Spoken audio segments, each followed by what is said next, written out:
positive for me. Beautiful. But he's I say that, but I had some. I think most people know that I have stage 4 cancer by now, and if you don't, well, now you do. And I have some other health concerns that popped up, and oh my goodness, it is not good.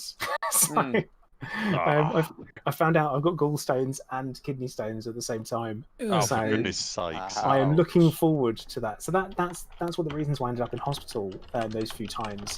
That's right. Yeah. Yeah, it's that time because Burr was sending me memes and keeping me highly entertained, which is thank you, bud. Appreciate it. Calling you names as well, I believe, at some point. Yeah, he did call me some names, but like just before my stream went live, I told everyone that you were from a swamp. I'm sorry about that. What? Okay, I think so. YouTube just decided that since I lost connection, that the live streaming event that I already set up with all the settings and thumbnails, that is now a finished stream. Done deal. Gonna close that for you. Thank you very much. So basically, everyone listening at home, if you were going to find out who would give you the absolute complete roundtable first, the winner is down to earth. This is already completed. Yeah, complete. He's moving on to the next video. Astro's so efficient. He completed a 2-hour stream in 11 minutes. Yes, that's how you do it. See that stream compression for you.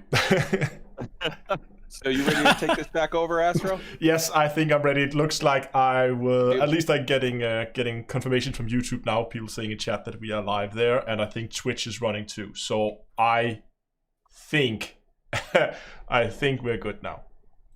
Okay, so with that was a very professional start to a live stream, but let's try it from here then.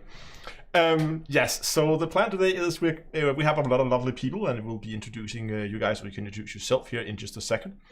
And since we have a small, just a tiny update coming out to Elite here in the not too distant future, and we're gonna get access to the alpha, we figured we would get together and have a chat about it, share our thoughts, what do we think, what are we looking forward to, and what's our plans when the alpha drops here in about 2 weeks now. So with us today we have Commander Plater. Hello again to everyone else. Hi.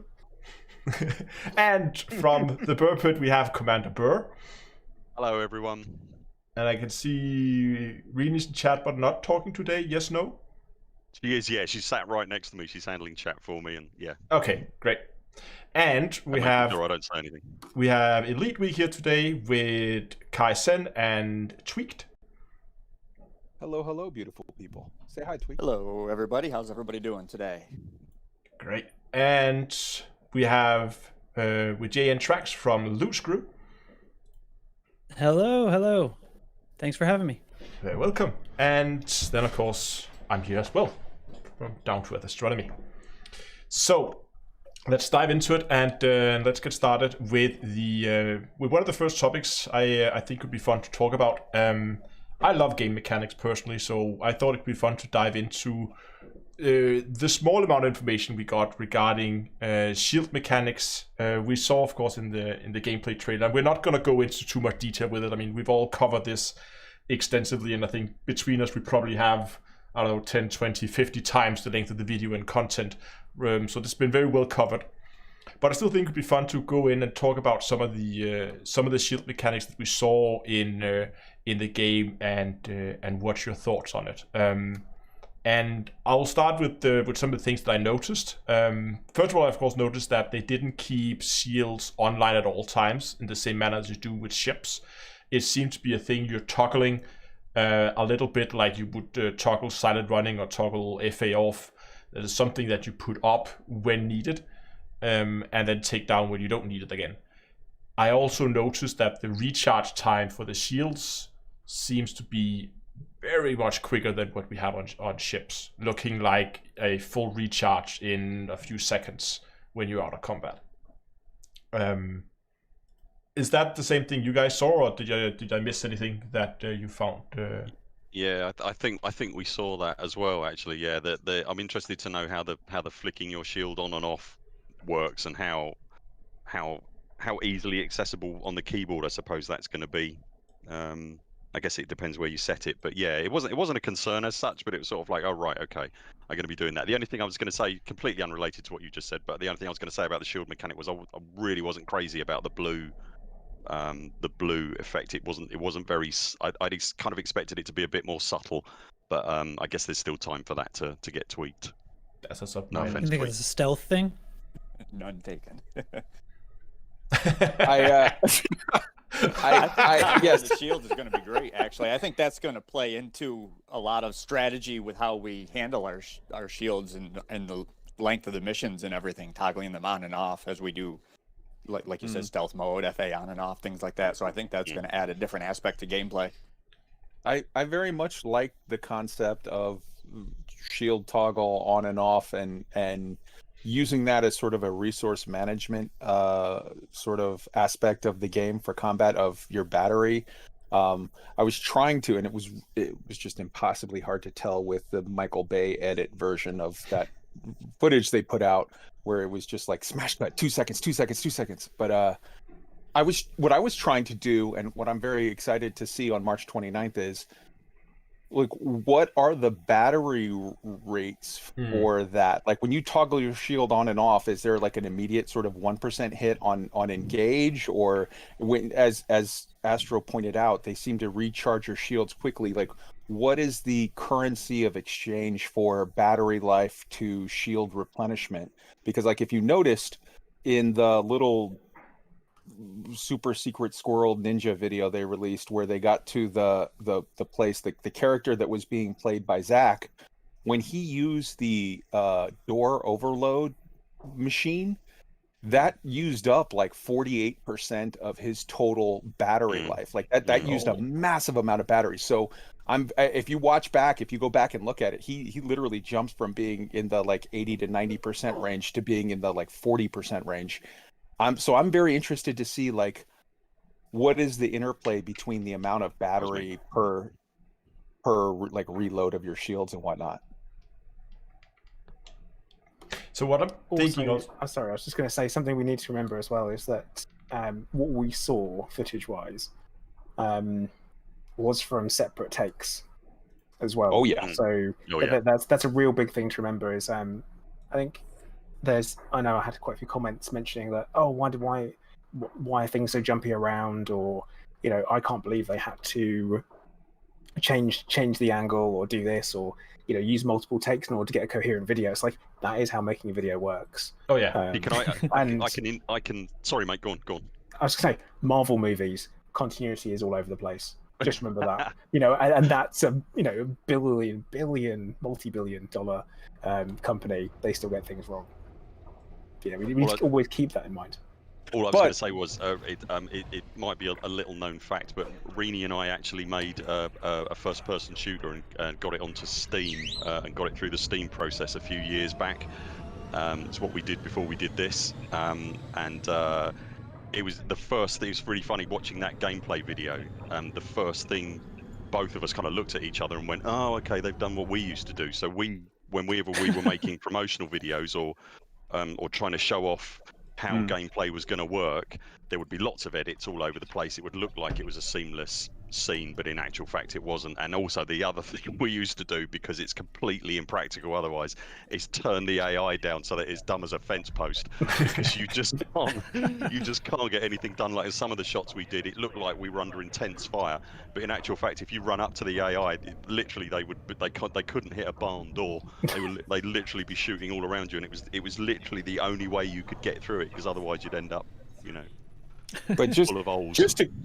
Just to clarify to my point, there was no edit involved in the second of footage where you show the guy using the overload mechanic and his battery goes down to by 40 some odd %. Like that was you absolutely that saw was that. legit. Yeah. That was legit.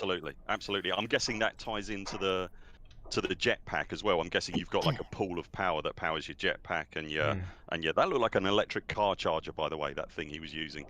That was called the electric link. Is that what it's called? Yep. Energy Link was the name. Okay, Energy Link. I'll And- cross out and electric when- thingy then. In fairness to Frontier, for those people that might have heard me say, oh, it went down by 40% with one overload. In fairness to Frontier, if you're saying, well, that's dumb, that's what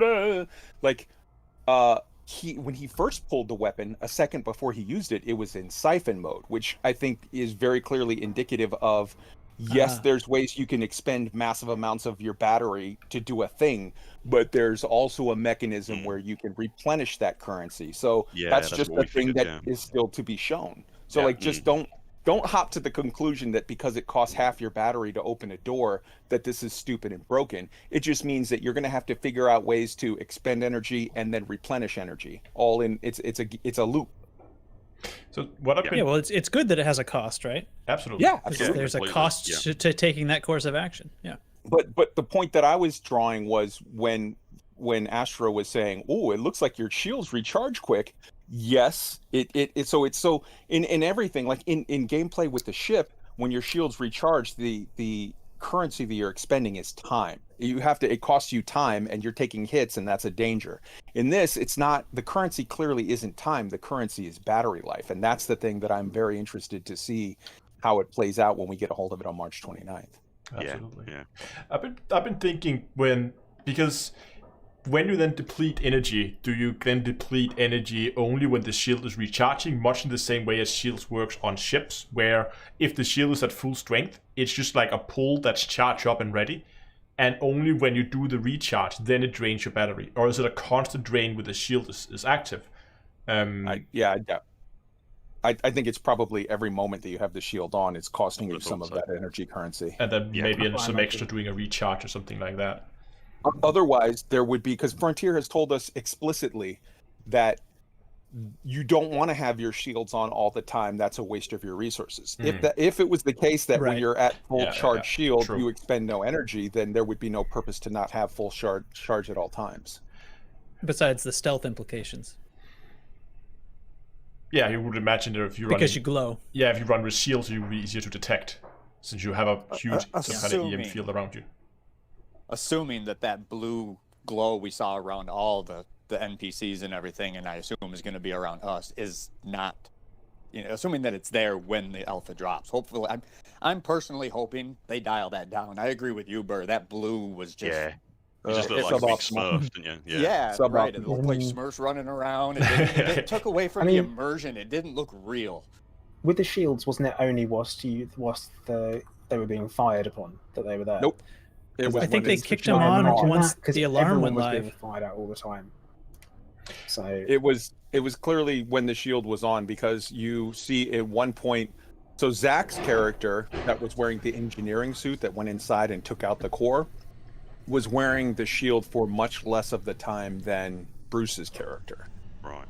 But it would make sense that maybe the combat suit uses less energy to keep the shield up, but does have the capabilities to maybe do the hacking thing or the whatever, some of the other tools. it was a stronger okay. shield Yeah. overall. for Well, it the would energy make yield. sense that a combat suit was designed to keep the shields online for longer.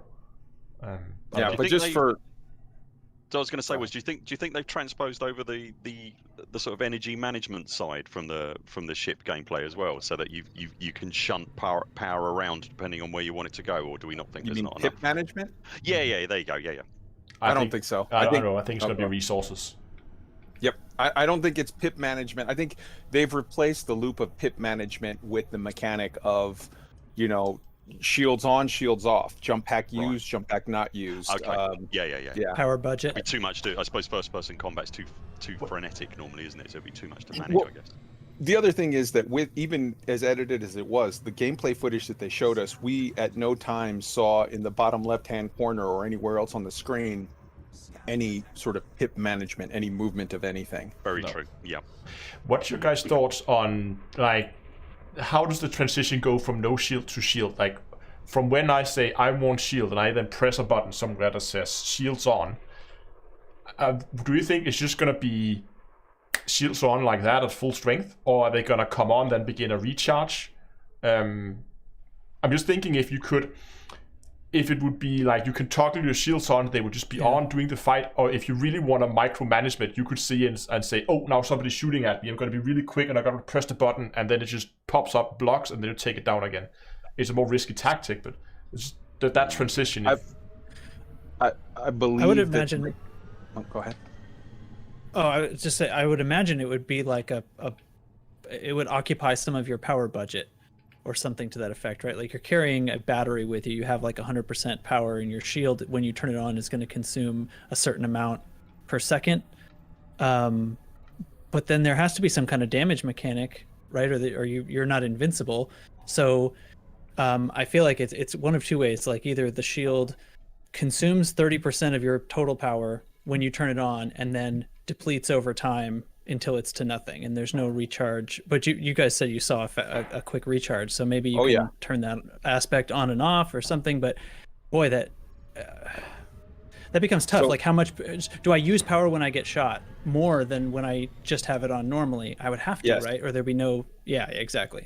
So I believe I believe that the way it is this: when you turn on the shields are instantly on at full power, but full power is defined as whatever the rate it was at the last time you had it on. So it's not like you can game the system by toggling on and off to keep recharging your shields to 100%. I believe any minute or second, or however they measure it out, that you have shields on is going to cost you X amount of battery drain on your pack. If you have the shield on at 100% and you take a hit and you turn the shield off, that time frame where you have the shield turned off, you get no recharge benefits. If you have the shield stay on and you take a hit, let's say your shields drop, you take a massive hit and your shields drop from 90% to 80%. You lose 20% shields in one hit. Over the next 3 to 5 seconds, you're going to recharge that shield rate from 80% to 100%, but it's going to cost you X augmented battery charge rate. If that is not correct, because I'm watching the video now, because I was wondering this one, and you're watching Bruce take fire. His percentage is slowly dropping from, and this is in time with him not being shot as well, and regardless of recharge. So even when he's being shot, it's slowly ticking down. Then when he gets shot, it continues to drop at the same rate. Then he stops being shot, you watch his shields actually charge up, but the battery rate drop doesn't increase either. It continues at the same rate it was previously going. I would submit to you that there were so many edits with regard to that you don't know what you're seeing when you see. I know what I'm seeing, thank you very much. Or maybe what they've done is, if you're not taking fire, it acts like in your ship, the smaller megajoule shield you have, the quicker it recharges. So you would assume, if it goes by that your suit shields would recharge pretty quickly. So maybe they're going to go that route where it does recharge if you're not taking any fire. If you're asserting that you can sit there and take fire and it has no additional cost on your recharge rate or your battery rate, I would submit that is a very bad game mechanic. I don't think they would do that. I mean, I'm going on what we have seen. I'm stating what we have seen in the video, whilst you are speculating. There is a distinct difference what's happening. I am saying what is happening as visible in the trailer, and what actually happens in the trailer. And you can see the rates. And you're the person that 3 minutes ago said we need to keep in mind that this was so heavily edited that it's hard to make distinctions on stuff. No, but we can, I did. Still look at but also, this bit doesn't have any cuts in. Everything that between jump cuts we can still use as one continuous. There are certain bits that have no edits in. Yep, and I would also add that almost any other space game I've ever played, if you're not taking fire, your shields start to regenerate. So I wouldn't be surprised if they go that route. It'll still take your battery power. Honestly, but yeah. And it opens up. It'll take battery power, but it'll heal. That's what I was stating. I was stating that if you take fire, your shields will recharge. It will probably cost you something out of your energy budget. Hi, did you mean so if my shield's at 50%, when I turn it off, when I turn it back on, it will still be at 50%? Is that what you meant? It seems logical. Otherwise, people would game the system by turning it off, and then turning it right back on to jump from 50 to 100. I think right. it needs to be on in order to recharge. That just makes logical sense to me. I could be wrong. It could have a background time delay too, and be sort of a mix of those two. But yeah, I agree that it wouldn't be free to recharge just by turning it off. At least without there being, again, a time delay, like a reboot repair. Or some battery penalty. Like there has to be some trade-off. Otherwise, people would literally just flick shields on, off to game the system. And that would be really dumb. And I don't see Frontier allowing that. I think they're smarter than to allow for that. But they could just add like an initial energy cost that's larger. So that you have a spike at the beginning when you turn the shields on just to get them online. And then once they're online, they have a slower, continuous drain on your energy. That would be it. So that makes sense. Turning them on would be like consuming ammo, sort of? No, not necessarily consuming ammo, but let's say, whoops, I crashed into my carrier. If let's say they take like 5%, let's say they drain, I don't know, 1% a second, and the moment you turn them on, they just instantly drain 5%. So if you're sitting there flicking them on and off, you're gonna run out of energy real soon. Yeah, I mean, in the same way that turning your car on and off will consume more energy than just sitting there idling without moving. Like, yeah, that makes complete sense. That's what I was saying. That would be fair. Cool. Oh. So one thing in the gameplay video is we saw them during the combat scenes that they would often shoot the NPCs until the shields went down, and then they would stop firing. And I think, Plater, you spotted at least once where one of the NPCs were actually shot and killed, but most of the time we just saw them take down shields, and then the NPCs would kind of run for cover-ish, but not quite. Would they get additional bounties for finishing the kill? That could be it, yeah. I would assume so. I was saying, to be honest, I'd not noticed what you said there, but the thing that immediately occurs to me was the one time you did see someone shot was that guy at the top of the stairs, I think. No, there was another one. Yeah, right, okay, the rag doll or the way the body fell looked a bit janky. Yeah. I wondered if they were sort of deliberately avoiding showing that, maybe. Yeah. Yeah. It could be that the ragdoll mechanics for when the NPCs dies is not fully in place yet. And to be honest, I wouldn't necessarily expect that part of the mechanic to be ready, maybe even for an alpha. I mean, I can live with in an alpha test that when you kill an NPC, if he either just freezes in place or something. I mean, obviously for the finished game, we're gonna expect something different, but for an alpha test, if either if they have ragdoll mechanics and they're just a little like twitchy, then that's fine with me. I can extrapolate myself and guess that there's probably gonna be different for the launch. It's a difficult situation for them, isn't it? Because one of the last things that a game developer will do before the game gets released is obviously clean everything up and tweak it and make it all look ideally absolutely perfect. But it is literally one of the last things they do, and by the same token, they've got everybody on this side of the fence going, show us more, show us more, show us more, show us more, show us more. Exactly. And so they're in a difficult situation where they've got to go, okay, you asked for it, and then we're all going, what the hell is that? If it gets finished on a Tuesday, they're not really going to be happy showing it 100% happy showing it until Wednesday, I guess. But it's a difficult situation. So also there's the way it was described is that the alpha would come in sort of stages of feature deployment. So like at first it would only contain certain aspects for the purpose of playtesting those, and then move on to adding another layer or something, right? So I hadn't thought of ragdoll being one of the things removed. I was sort of imagining like, one or two styles of mission appears first, and then they deploy some other ones, and then they deploy some of the exploration stuff or something to that effect. And that makes perfect sense to do it like that, because from Frontier's point of view, they want to have people. I mean, the alpha is first and foremost a test, right? So they want to make sure people are testing something, and then once they got the feedback they got for that feature, then they can add something new, and then people will most likely move over and say, oh, there's something new, I've got to go and play with that. And then they get a lot of feedback from how that new thing is working. So instead of just dumping everything. Tweak their numbers.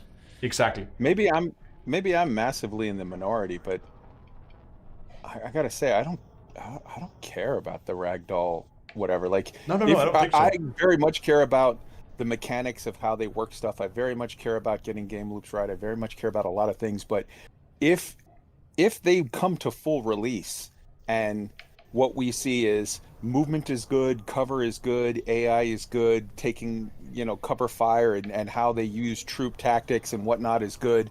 But when you shoot a guy, they ragdoll, they fall to the floor in a weird jumble. I wouldn't really care. I'd be like, okay, it's okay. That doesn't bother me. I'm not. I don't know. I kind of disagree. I think it would kind of bother me if when the full release came out, it was that way, just for the simple fact that there's so many other developers that make first-person shooters and third-person shooters where that doesn't happen. I think FDev can get it right. I think they can do that. They should be able to. But do the that. gravity variance. I mean, I'm not really making true, an excuse. actually. I agree with you. maybe That's I'm gonna very be, that's much gonna be in the really funny, minority. actually. I wonder Maybe if I'm you're like, I'm sorry, I was just thinking off the back of that, whether if they've got a complete ragdoll in there that's completely affected by physics, and you kill someone with a grenade, is their body gonna Launch him into orbit. Everybody goes, well, there Body goes to Jeff. carrier. Science required. You're sitting there in your fleet carrier, just minding your own business, then a corpse floats by. Yeah. I'd pay for that, honestly. No, That'd be spectacular. I think most people are like, I would agree that like for the alpha, yeah, sure, if the ragdoll mechanic is not there, if it's a jumbled mess, or if they just do nothing at all, sure, that's fine with me. Again, I'm much more interested in all the other game mechanics than whether a guy looks pretty when he dies. I mean, I don't need him to go and lie down screaming pain if I shoot him in the kneecap, but No. I think if you shoot him in the kneecap, he becomes a guard in Skyrim. Gets teleported to Skyrim. I think there's like two sides of it, right? Because fully, I think the game mechanics, like working in general, is much more important than the ragdoll. At the same time, if the game mechanics worked and I sat down to play the game and then the ragdoll went totally bonkers and looked stupid, I'd be like, what the heck is this? It would really set me off. I guess I'm not going to approach it with that mindset, of course, because I'm actually going to be examining the game mechanics rather than thinking of it as a full game. But it does seem like something that, I don't know, I don't know anything about building a game, but I figured ragdoll was like, that's something we figured out back when Half-Life 2 was new. So isn't that just like a piece of code you can insert into your game? I guess probably not, but I expected that maybe the gravity was the real issue. Yeah, I have no idea, to be honest. I think Burr is the most qualified here to answer that. Our shooter was on Earth, so I don't. Okay. So I guess the Burr out. Well, you played your expert card there. Now that's it. Yeah, that's it. I'm done now. I'm going. Yeah. It's that you played it too Also, early. not for nothing, but for real, when you shoot people, they fall in weird ways sometimes. Sure. would expect so. Especially if they're in a movie where a gun blast will actually move a body back several feet. No, I mean for real. When you shoot people, they fall in weird ways sometimes. It's just, I don't know. Yeah. Yeah, stuff just stopped working suddenly, doesn't it? So yeah, they're not exactly going to worry about where their elbows go. Gotta look cool while I fall. Should we move on and talk about missions and mission types? Because so far, of course, what we've seen is one type of mission on one type of settlement that is in one specific state. We already know there's going to be, I can't remember, is it 10, 11, 12 different states that that stations can be in, just like systems have different state, like boom or like famine or whatever. And obviously there are different types of missions as well, and the settlements also come in different variants. So what I think could be interesting was to see what type of mission you guys would like to see, other than like the like also different types of like run in and shoot people in the face kind of missions. But if we focus on both combat and everything else, what kind of missions would you guys like to see? I was really interested in some of the sort of the more the more stealthy approaches, I suppose. I'm quite interested to see. yeah. I don't particularly play in single player when I do play, but I am quite curious to see what you can do by going in, doing a thing, not shutting the entire base down. You know, stealing something off of someone's desk and then getting out again without anybody ever knowing you were there. I say that though I'm fully aware that I will be absolutely rubbish at that sort of thing, but. I am quite curious to see that and see how they mold that into a completely dynamic environment, because I would guess that stuff's quite hard. And what about stealth in open play against other players? I mean, I can have as much stealth on my stealth stats on my equipment, and I have really spec for stealth. But if I'm crouching and somebody can, are they going to make us transparent, or are they going to make us more difficult to see on like the radar? How's stealth in the PvP aspect of Odyssey going to work? Yeah, and if you I suppose if you see someone visually as well, is that gonna update the radar because you've got that intel, if you know what I mean? Yeah, all exactly. the time you can see them. Are they on your radar? And also, I'm curious to know if in your wing that information is then passed to the rest of your wing. So if I'm round the corner and I see someone, not that me and Plato would ever play together, but if Plato was in the wing with me, would he then see on his radar what I can see round the corner? If that makes sense. Yeah. Well, I have an opinion on this of what I think it might be, and this is speculation. Is that I imagine it would be very much the heat way that we have in space with the stealth mechanic, you know, where you pop a heat sink and you disappear. And you're so visible. You've still lose the HUD if you can't see people, basically. Yeah, because it seems to be like, I mean, you could argue there's lots of different ways of registering whether someone is in a location and different ways of sensing it. And sure, space, you're limited pretty much to your infrared spectrum if it's not visual, or electromagnetic and all that kind of stuff. But it's like, I imagine you can just see them, and if you can see them, you can shoot them. The same with in real life. If someone's creeping up on you, you turn around and you see them despite how quiet they are, or despite what the weather's like. You know, it's like you turn around and go, oh look, there they are. I can see you, so you can pop one of them. You know, it shouldn't be too much of an issue, I don't think. That's why I think it'll be like just a temperature-wise thing. Probably right, actually. Yeah. Would make sense. I would Well, guess, it's not sound, right? I would guess as far as being in a wing, it'll probably work similar to it does in the ships. If I'm in a full wing and I scan a pirate instance, my wingmates don't see that pirate instance until they get close enough to it. If they're following my nav beacon or my wingman lock or whatever, you know, they don't see it if they're way away from it. So I would imagine it's going to be similar on the ground. They've said they've tried to transpose most of the things in space down to on the foot, so that kind of stuff I think is going to play that way. So to your original question, Down to Earth, you said, what mission types do we want to see? Yes. I want to see two very distinct, very, very separate opposite ends of the spectrum type missions. The first is, let's be honest, the vast majority of hours played in this game are people that are playing either in solo mode or playing in open or whatever, but they are playing by themselves. Mm-hmm. So I very much want to see some mission aspect gameplay of doing the part where you sneak in, you stealth people, you use scanners, you go into the command building as they stated that you can do, and you turn off the alarm so that even after you take the power thing off or take the whatever off, you don't have the alarm. So it's stealth in, stealth out, because I think that the vast majority of mission play that will actually happen by players in Elite Dangerous Odyssey will be some form of, I can only engage in 2 or 3 guys in combat because I'm going to be by myself, and I need to have a feasible infill, execute the mission, exfil plan that doesn't involve me dealing with 18 different guys, because we're not Frontier. We can't run through a 12-man kill funnel and edit it 8 times so that we come out okay. We're going to have to actually have an exfil plan that works.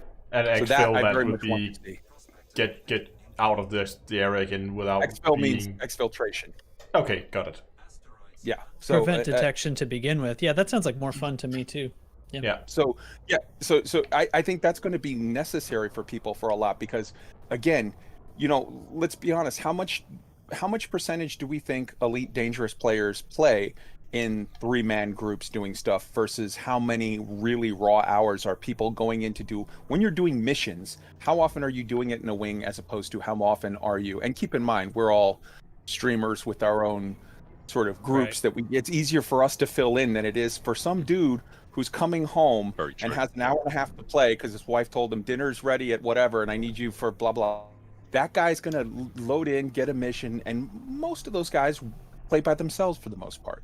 So we're gonna need to see that. The other thing that I really want to see mission wise is I want to see the other end of the spectrum where you come in heavy with a group and it's not we're landing at a base where we're already friendly, so technically we're allowed to walk all the way up to the door, and until we cross that little police tape line of do not enter, there's nobody in any way that's fighting us. I want to see, they're selling this as our FPS is different because we have ships engaging in combat with SRVs, engaging in combat with people, and this huge orgiastic melee of different inter-unit types, and there's ground defenses, and there all of these things that they have told us so much about that sound exciting.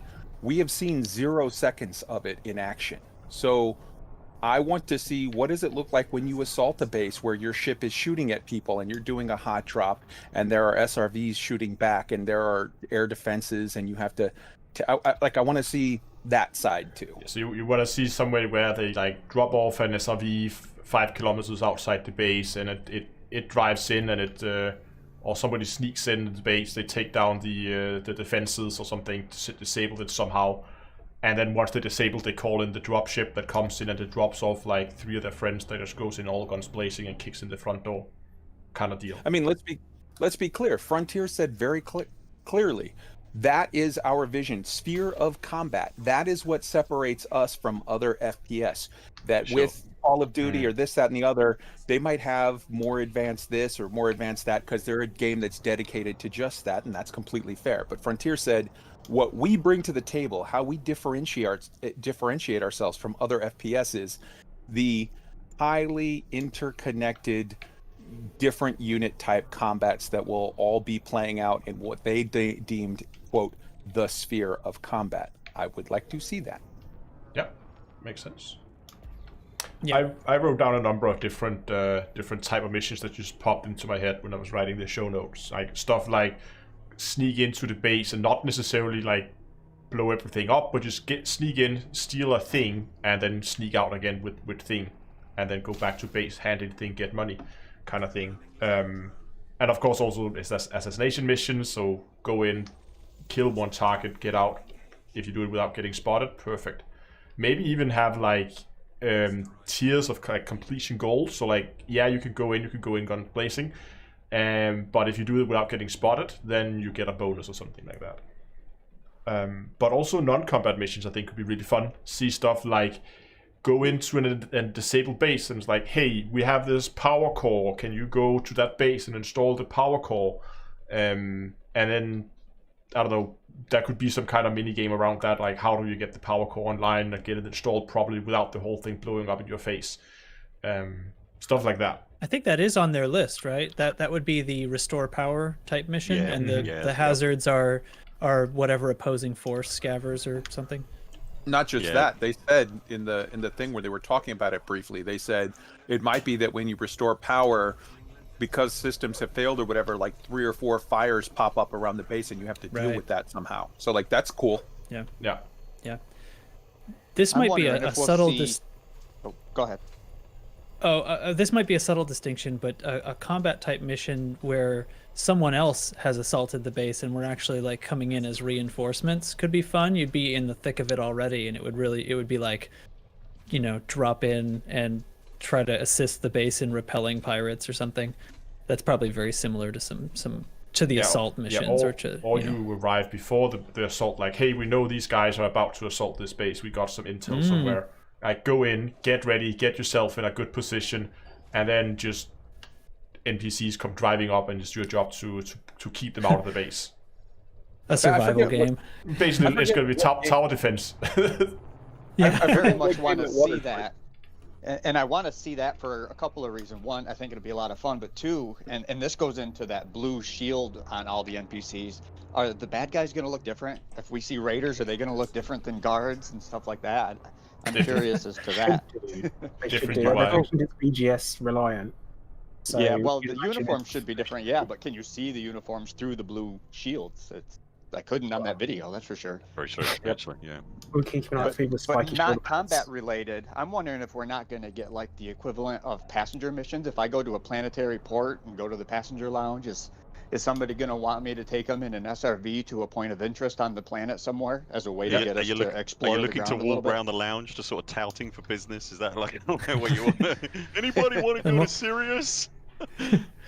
Well, not so much flying to somewhere else, but I'm wondering if it would be a way for Frontier to get us to explore these new planets, the new planet tech, if there's points of interest on the ground somewhere. For sure. He's not talking about a ride to Sirius. He's standing outside the base going, "Hack cab, get your hack cab here, free ride."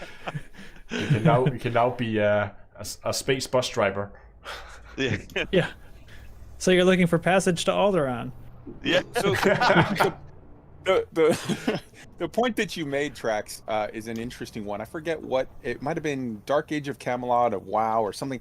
There was a game, I forget which one it was, but there was a game mode where basically what it would allow is you go in and like raid a dungeon, and as you're raiding the dungeon, as you're fighting it or whatever, it would keep the door locked for like the first like 5 minutes out of like an hour long, first 5 to 10 minutes out of an hour long dungeon.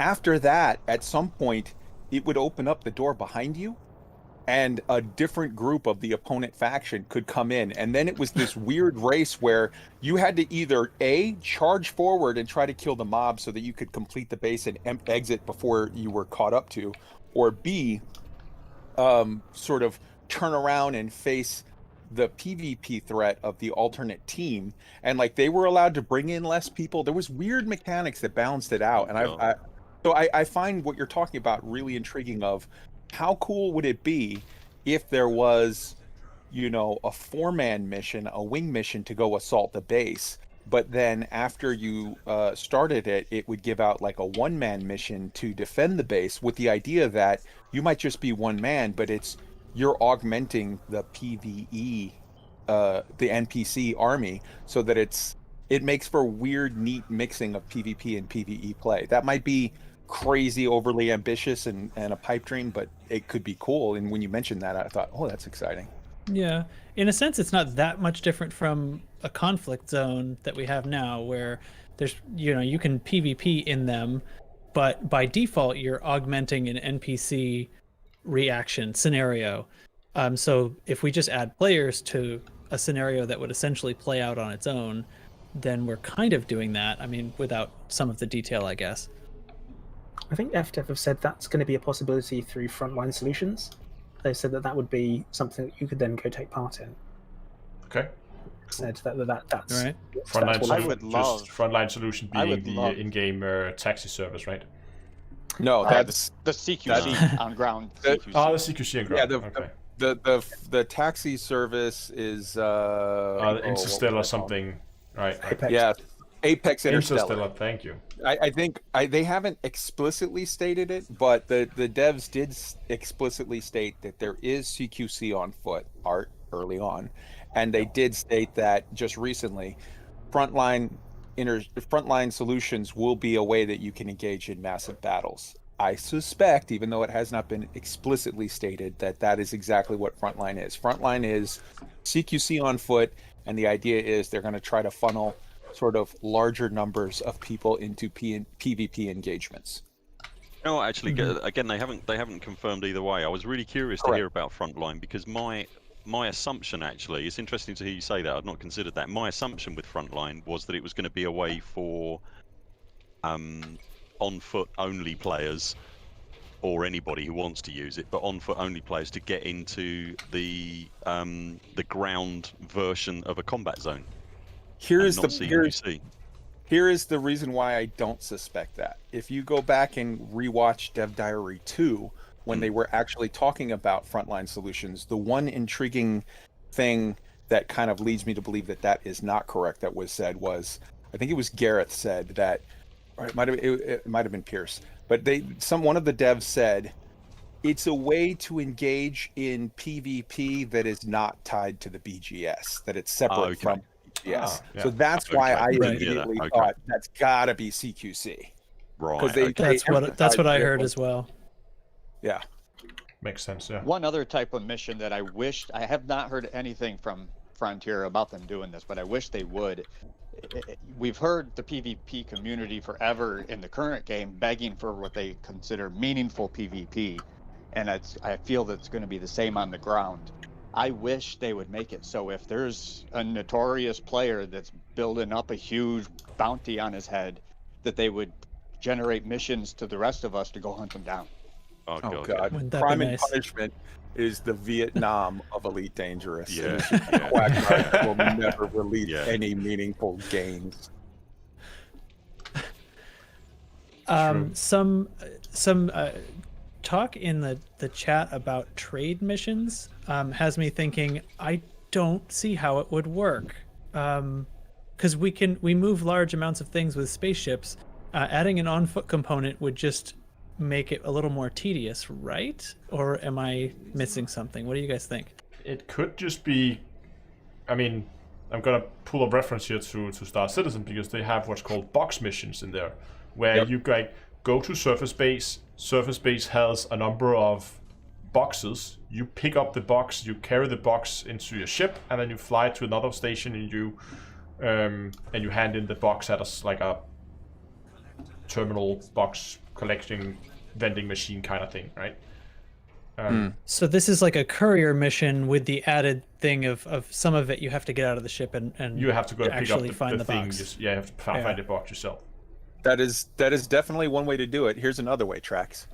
Let's say you take a on-foot settlement mission, an Odyssey trade mission, and in this form of it, what it does is they generate a POI that is 1 mile, 2 miles, 5 miles, whatever out, and you have to go and pick up this, as sort of similar to what Astro was just saying, a box mission. You have to drive 2 miles away and pick up this 2 tons of, if they're not going to introduce new SRVs and there is only 2 tons of cargo storage, you have to pick up this 2 tons of very rare something that was generated from a mining machine or generated from a data location or whatever. You have to pick up these 2 tons of cargo in your SRV and bring it back, and the cargo itself is altitude sensitive. If you go over sort of 50 feet, it will destroy the cargo, so you have to do it in an SRV. It's like the movie Speed. There's like a little bit of you So can't go in faster than addition- 50 miles an hour.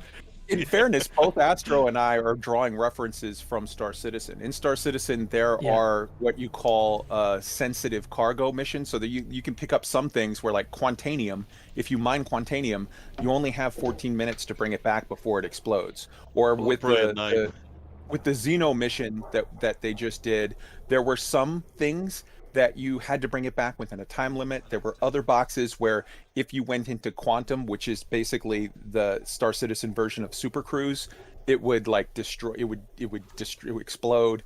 There were other ones where you couldn't take damage or it would explode, so you had to like land really gently and not engage in combat. So like you could put in some form of mission sensitive cargo that requires fragile you cargo, so you need to be very careful on landing or something like that. I love all that for elite ranked trade missions, something besides pirates coming to get you, even for spaceships too. I mean, any of that would be great. I love that. I mean, let's be honest. How few people in the game actually put in meaningful time behind the wheel of an SRV, like meaningful time. If they put in missions suddenly where you had people like all of us, the 80% of us were out there running missions where every once in a while we had to spend 20 minutes doing a 5-mile drive in an SRV. I think you would see a lot of neat sort of proficiency and things develop on the SRV gameplay line. True. Yeah, I've SRVs not don't even gotten work. into the It's my SRV. Yeah, I'd never get in my SRV. Not for nothing. On ground cargo missions would be great inspiration for FDev to create new SRVs, one would think, but we've heard nothing about that. So. Oh yeah. There was that New one SRVs. picture. There was that one picture where it looked like a normal SRV, but they basically took the whole like rear compartment, the big box at the back, took that off and replaced it with an oversized turret. Looked like the turret. We I feel should like that say looked though, like that was art. concept art. That was Right. very definitely concept art. Yeah, for the it was splash concept art page for on- sure, but Yeah. I'm pretty sure that was not the current SRV that they were trying to draw. Otherwise, they missed the thing. Yeah. I just look at like this last week, Star Citizen released like a 2-minute long little promo video for their new ground vehicle that's like it's like a tumbler but with like missiles and guns and stuff on it. And there was a whole chase scene where like 2 guys on speeder bikes are chasing this thing. There's the guy in the back turret firing the machine gun off, and then it does a jump off of a cliff and lands on the ramp of a Mercury Star Runner. And I just saw that and I was like, I would like other SRVs in Elite, please. Yes. I haven't driven my SRV since I figured out that you could do scan missions from the ship. It was like, oh, well, shoot. I've hardly driven the thing. Now it's just Crystal Forest and nothing else. Yeah, right, that's the only time I get in it is when I need mats. Yep. That soap runs. Yeah. We've actually got people in our Discord who farm crystal forests without getting out of their ship. Yep, you can do it with small ships. It's cool. Yeah, Awesome. you can do it with a Sidewinder. Yeah. Yep. Okay. Yeah, Sidewinder's actually good at it. But I would also like to see stuff like non-combat combat missions, like a salvage mission. Like, oh, we had a ship, it crashed on this planet. Can you go and find this wreck and like pull a box from that will obviously not be inside the ship since there's no interiors, but it will be in the vicinity around the ship, and you have to maybe go and do some scans or something to actually locate the exact crash site of the ship, and then pick up the box and bring it back. Something like that I think could be fun. Or you could go around this. We saw the little what was the name of it? The cutting tool. Like go around the shipwreck and begin to cut panels open to find access panels, so you can actually go and get access to whatever cargo it is that you're looking for. Yeah, they described a mission like that, scavenging mission, in one of the dev diaries or one of the interviews with the developer. I can't remember where it was, but they did describe going to a mission giver in a station, and you would get scavenger type missions where you have to go down and get a certain power supply out of this broken down ship or something. That was Dev Diary 2 when they talked about it, and they said that you could even use Apex to get there. You know the disabled bases that they've talked about, where you have to go and plug in the power regulator to bring the thing back online again. I've been wondering if there's a mission associated with those bases where you're not bringing it back online, but you are going back into one of those bases that's abandoned and no longer working to retrieve something else. Yeah. And come out, and while you're in there, that could be really creepy. Actually, that could be really unsettling. We saw it very briefly. Targoid first-person gameplay. Yeah. Oh. Ugh. Yeah. Suddenly you're in there, and before you know it, you've got a full-on alien situation on your hand. Oh God! Don't. You hear the door goes whoosh behind you, and then I want on-foot Targoid combat. Desperate. I definitely think that's going to happen. I will soil my spacesuit as well. Full agree. We actually got a small hint of it in the gameplay video right when they pulled the power core, whatever it was they were pulling out. When the whole room went dark and they turned on their flashlights, it was only like 1-2 seconds in the video, but it actually looked. I mean, if you're running around a larger building that's not just a single room, then I can see that being creepy. I can see you getting lost. Hopefully, I would love to get lost. That would be fun. Day one of alpha. Alpha. I'm scanning around the galaxy for a Weyland Yutani base. No reason. I'm just thinking day one of alpha. Has anybody seen Astro? Yeah. No, but if we know oxygen is going to be a limited resource in your suits, and if you have bases that's so big and you get lost and you're like, I need to get out of this. Oh God, don't. Because yeah. you have the, not just that you don't, I mean, if you had given enough time, you would find your way out eventually, but you have that little oxygen timer, oxygen meter that just ticks down, and just that stress factor of I need to get out because I'm gonna suffocate in here. Just to clarify, the oxygen timer doesn't tick down. The oxygen timer stays at full so long as you have battery. They made it clear that once you eliminate, because your battery runs these scrubbers, which keeps your air going. Okay. After you run out of battery power, that's when you have your limited time of oxygen. Just the same way as if you're in an SRV, you've got oxygen all day unless you run out of gas. And the second your gas runs out, now your oxygen's on a timer. Yeah. Okay. But some of the buildings will still be using power. Have oxygen in them too, as they took their helmets down. They're definitely going to have. Number one, yes, if you're inside a place that has that video showed, Burr's video breakdown of the footage that they showed Yep. did a very good job of calling out. There was the life support panel that was there, and there was an option to vent the Atmo inside the building, vent O2 in the building. So you're gonna have that, and I also highly suspect that in the buildings at various places in a base, you're going to have sort of plug-in things where you can recharge your battery, depending on the base type and what the situation is. What a way to go! You're just running around, you're maintaining the base's reactor, and then all of a sudden somebody goes up and like, vent. Imagine if you have these two cross-purposes missions. So you have Burr has a mission to sneak into base X and pull out the data files out of the command building, and he walks right in because the power is down, and he's like, "Ho-de-do-de-do, just gonna come over here and hack this terminal and steal my stuff and get out easy peasy." Unbeknownst to him, at the same time, Plater and Down to Earth have a mission to restore the base power, and then right as Burr is like elbow deep into the machinery, laying there underneath the panel or whatever, trying to access it, the lights in the security system comes on, and now Burr's screwed. Why does Plater get down to Earth? Why am I on my own and Plater's got down to Earth? Because I'm sensible and you're not. Stupid game done. That's it. Because me and Plater have a little, we have a thing we need to settle when the alpha comes out. So a while back, last year actually, me and Plater made a bet. We made a bet about when the beta, we didn't know it was an alpha back then, but when would we get like first test access to Odyssey, and when would the final release be?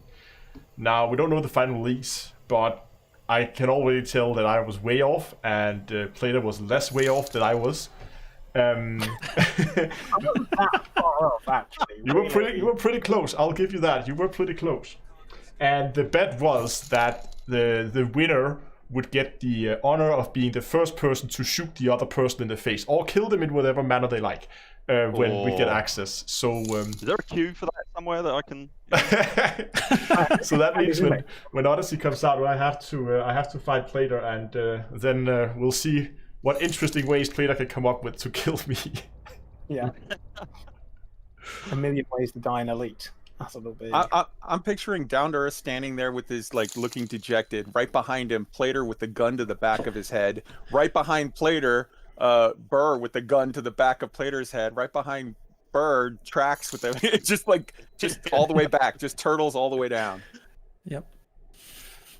And an anaconda getting ready to land on all of them. Parker type 10 on my head or something like that. Yeah. So what's next? If actually this might fit in here. I don't think this is in the notes, but are you guys interpreting the what we've been told as the number of people that can be carried in a ship equals the number of seats in the ship currently? Sadly. I was trying to wiggle that out of him, and he answered the yes. Like, I chose the Crusader because it had 3 seats, and I felt like that was. Yeah. So on the one hand, yes, it seems to indicate that. On the other hand, they gave the patented Frontier non-response response, which is right. You kind of say yes in your general direction, but later on maintain all plausible deniability to be like, no, I never explicitly said that. I was saying yes, I was in a Crusader. So like, I don't mind if they change. I want them to change that. It doesn't make me hopeful, but I'm not taking that as a confirmed. Like, it's because here's the thing, there's not a single ship in the game of Elite Dangerous that has 4 crew seats as of now, like has 3 crew seats as of now. So that would mean that there is no possible way to fully multi-wing, physical multi-wing. Like, I think they have to. They have to. That's allow what's for giving that. me hope. Are we still? Do you think, Kai? Do you think we're going to be in a position where the dropship is actually a dropship? Do you think that's a possibility? The dropship. I'm calling now, and again, this is, as I'm sure Plater will point out, they might as well call speculation. This is complete speculation.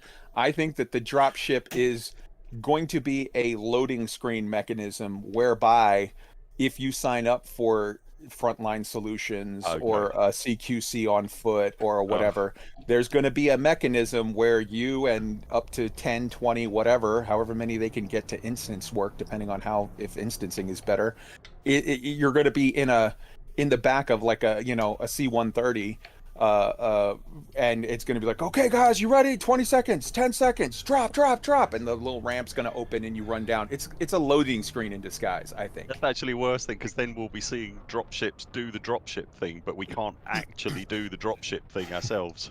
Yep, 100%. Dropship will still be dog shit. Like, are you hungry? Do you want to see my sandwich? Should we try to look? Now we've been talking about some of the things we've seen from the video and some of the things we already know. I think it would be fun to go and try to look forward a little bit. So this is obviously going to be a little bit more speculations and hopes and dreams. But one thing that personally I'm missing from this is still mining. I would still love hand mining, like go out and find a rock and crack it open and get the valuable stuff inside.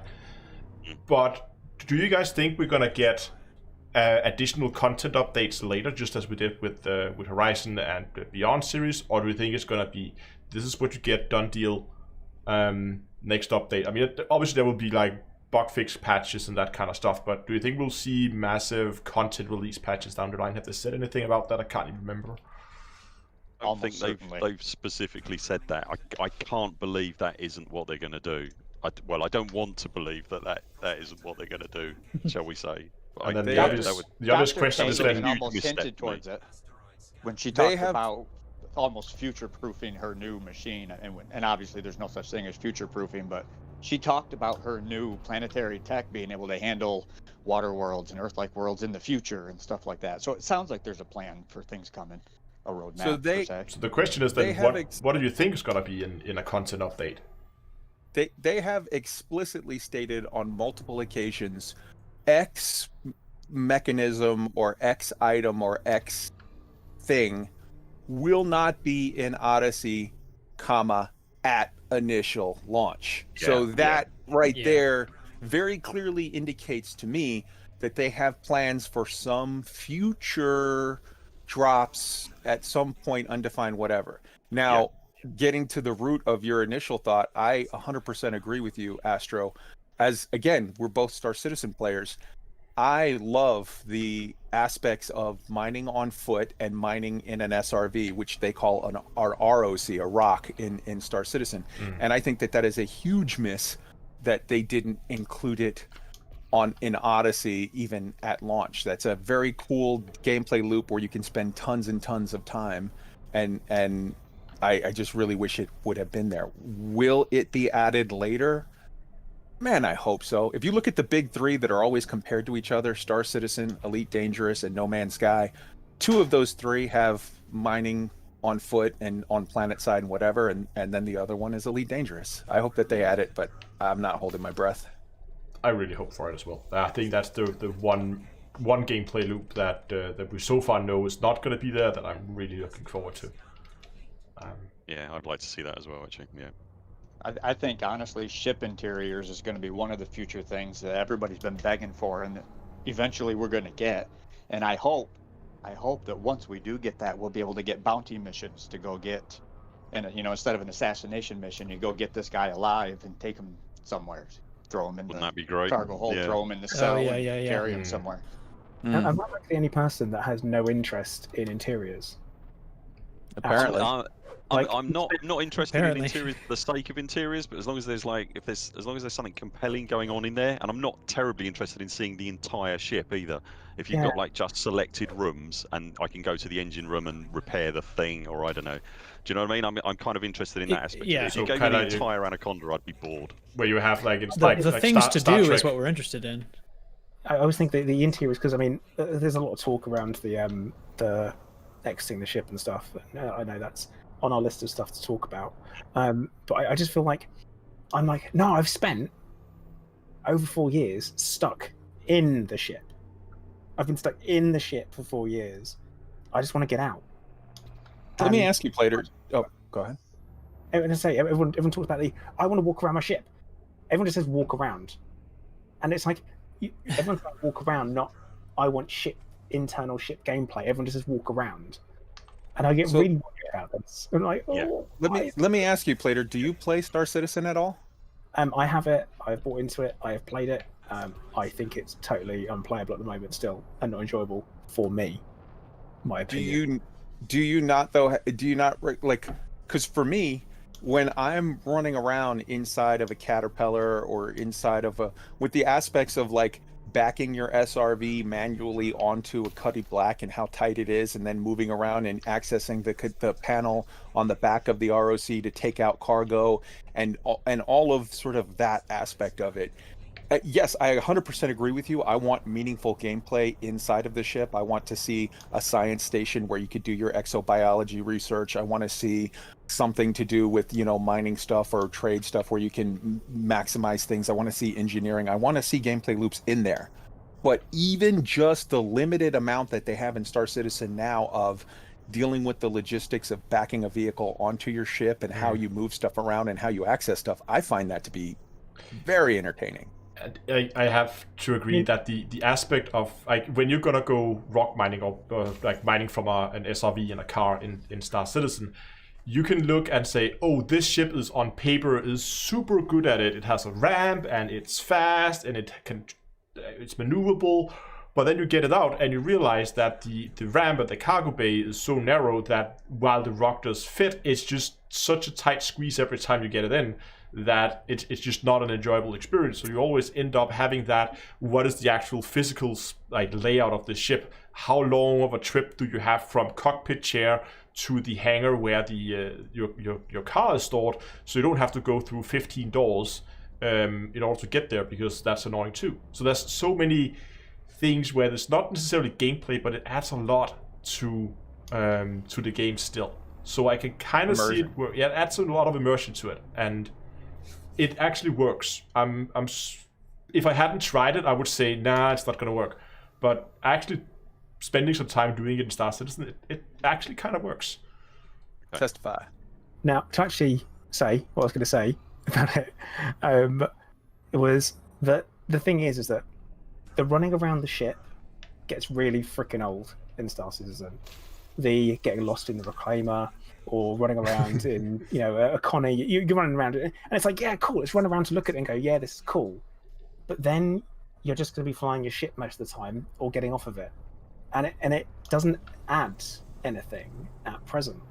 And Star Citizen is the game that is saying, we'll have this fully in-depth universe that you can play in, and everything's built from the ground up, and it's to be interacted with, and you can do all of these things, but there isn't anything there at the moment. And for Elite to then go, yeah, we're going to do that now too.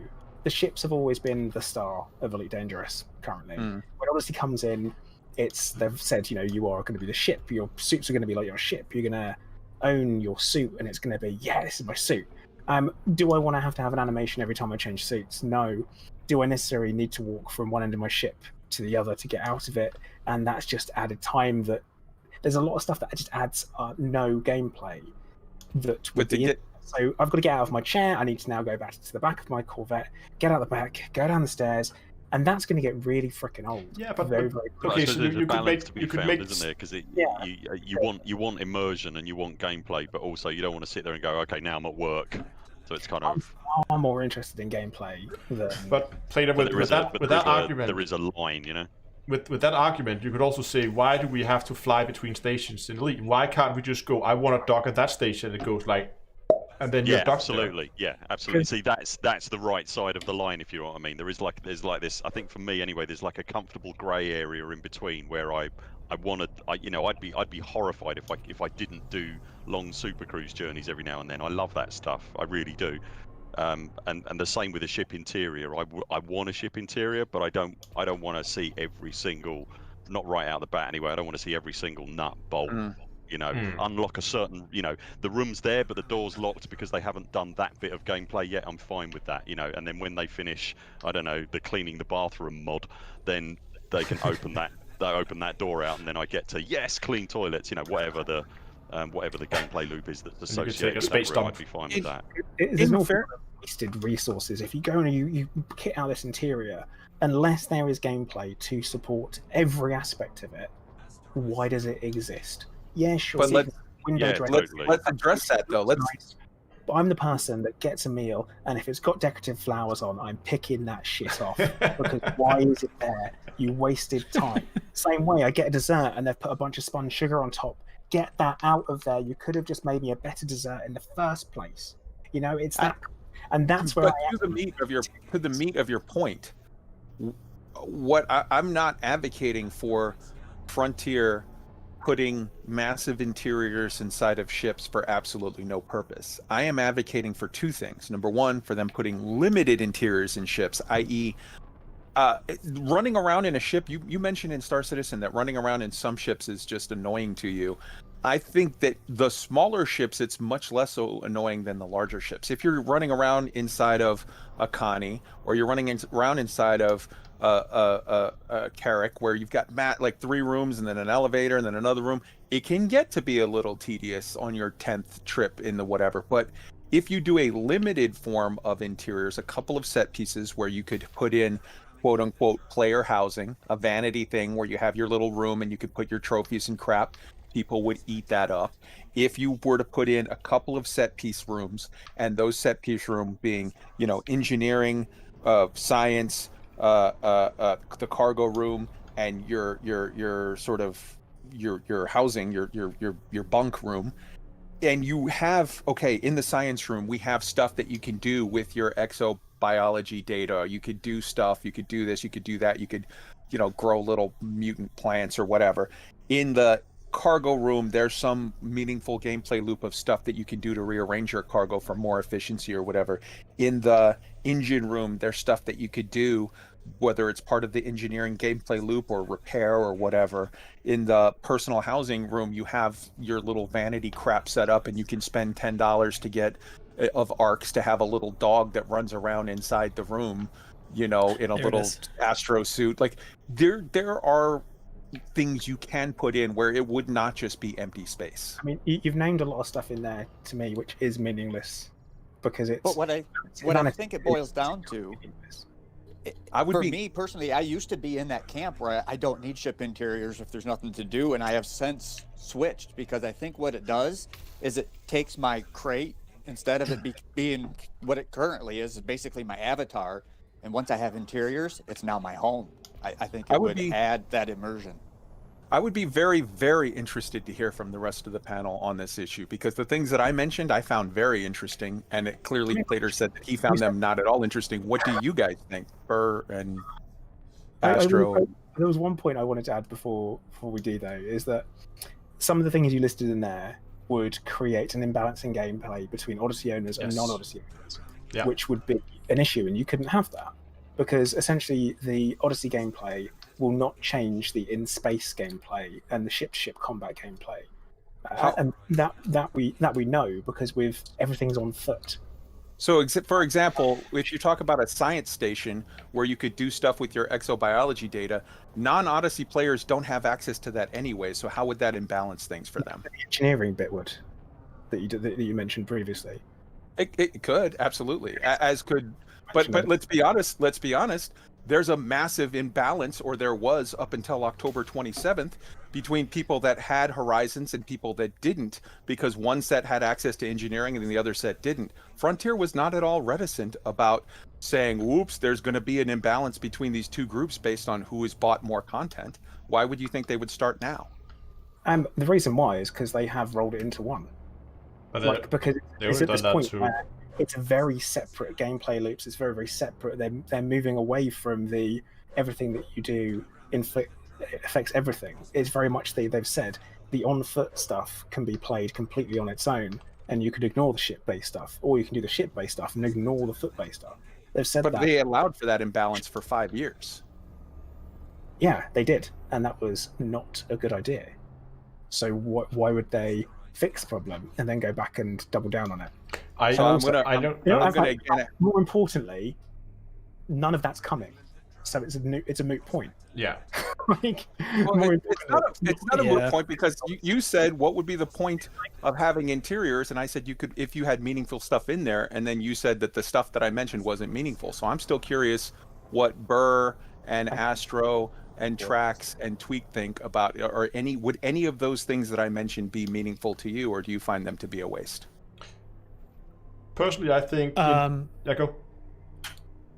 I'll be so quick. I honestly because I don't think any of it is gonna happen. I'm kind of in that camp. But when I start entertaining the thought, the thing that I think is ship interiors. I would not care unless there was gameplay, but it's an Arcs farm, and I am shocked that they're not tilling that field, and that's all. Like little pets and stuff running around. Huge mistake. So much money. Free there. money. Do you want to have red curtains? Mm-hmm. Show us the box. I think the ships in Elite are massive. They're very, very big, and doing a full ship interior with every single corridor, every single room, no. Ugh. It's a waste of time, and it's going to be too much space. But having a small select number of rooms that you can either access through a corridor, access through an elevator, it could be like in Star Trek, where you just have a turbo lift that just takes you to whatever part of the ship you need to go. That would be fine, and I could see them add some meaningful gameplay around it. I think it would add a lot to Elite. I tell you what, the cat. Well, the cat. I don't think that stuff is coming in Odyssey vanilla. Let's call it right from the back. Oh, yeah. I suppose We all know that. I'm sitting here looking at my fleet carrier at the moment, and that to me strikes me as an ideal opportunity to have, I don't know, a ready room or something like that. And I would be astonished if Frontier didn't use that as an opportunity to Arcs farm. And it horrifies me as well, because I'd be well up for that. So. It's gonna be expensive. Yeah. Yeah, true. And you would think that it's going to happen eventually. They've said not at launch, but it's got to be the #1 requested feature from the community right now. Yeah, ship interiors or FC? Because I agree with Burr that FC interiors I think would be amazing, but I also think ship interiors are. If you were to ask people, what do you want the absolute most, I would think you're going to get some version of one of three answers: crossplay, ship interiors, or more of the spectrum of atmospheric landings. Those are the I could be wrong, but I suspect. No, I think you're right. We hear ship interiors all the time, all the time. If the players all want it and you can make tons of money doing it, yeah. Should we? I want to try to move on to a very hopefully short topic. Burr, you did a video on it that I think was brilliant. There was a small, I don't know if it was a slip of the tongue or what it was, regarding 0G content. I don't know if you recall the exact sentence, how you framed it. I can't remember it now. I can. Let me tell you exactly what I think about that as well. So Arthur, I can't remember what they were discussing, but Arthur said on a live stream late last week, in actual fact. Arthur being one of the community managers, for people not. Said don't take that to mean that. So he said something along the lines of, don't take that to mean that that something to do with 0G or something like that isn't in Odyssey. And to which everybody, and myself included, immediately went, whoa, hang on, does that mean I'm going to be outside my ship repairing panels or floating down? I don't think it is that, to be brutally honest. What I think is probably coming is, so outposts and things like that. So not the Coriolis starports and the big ones that use gravity, that use centrifugal force for gravity. It's the little outposts have got no kind of artificial gravity system whatsoever. So I think you, at some point, you'll find yourself in there, and I think you'll probably have magnets on your boots, is what I think. So the where that quote came from was in one of their many attempts to get that gameplay footage from that little mission that they did.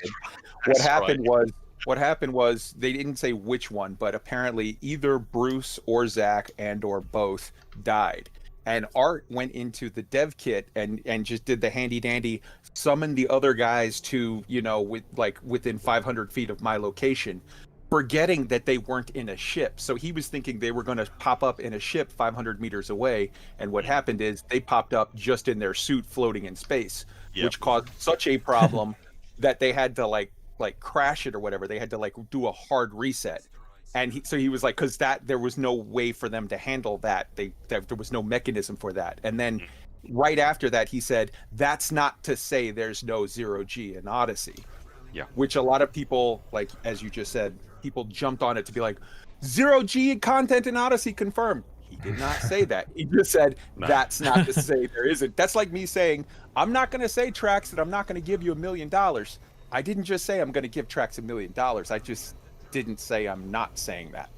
You know? So I think it probably affects some aspects of some stuff in the game, but whether you're going to be actually doing spacewalks and things like that, no, I don't think you are.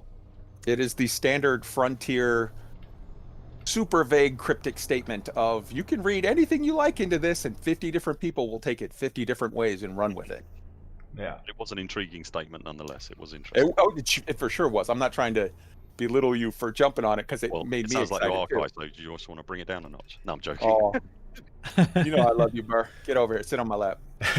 When I saw it, I was Yikes. like, I also had like that one, just like, where you just began, that thought begins to run your head, like, okay, hold on, if we get 0G, how much other stuff could be in Odyssey that we haven't? But I think that your analysis of it is correct, that I don't think we're going to see 0G as part of Odyssey, while it could be fun.